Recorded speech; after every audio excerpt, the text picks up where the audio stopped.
Some say miracles happen every day. You could certainly call what happened to a Middle Georgia high school football player one of those miracles. In this week's Sports Spotlight, 41 NBC's Tucker Sargent has the touching story of the day that changed that player's life forever. It wasn't long ago that FPD junior linebacker Will Black was struggling to find his way in life. But Coach Greg Moore saw something underneath his third-year starter's bad boy persona. One day after practice, Moore threw an audible at his middle linebacker.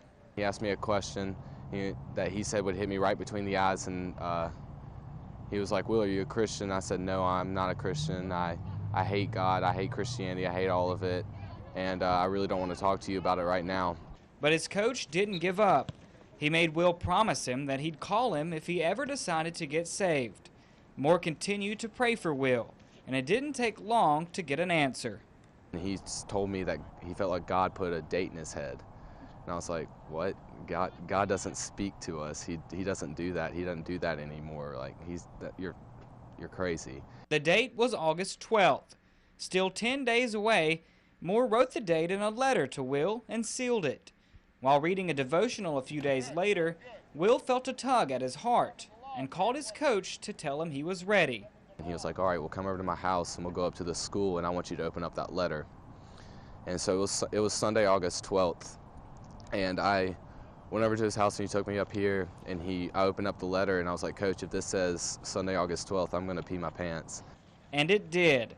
Will broke down and walked out on the field where it all started just a few months back and accepted Christ as his Savior. Since then, he's grown in his faith and his teammates have shared in his experience. It's pretty dangerous putting someone like him in front of everyone and expecting him to change just like that, not like slowly getting into it. But he's done a very good job with it and he's living it out. When you see some of the stuff that I've gotten to see this fall in our locker room, I completely get it when people say scoreboard doesn't matter. Because to see what's happening in people's lives really makes it where you don't even care what the scoreboard says anymore. In Macon, with this week's Sports Spotlight, Tucker Sargent, 41 NBC News.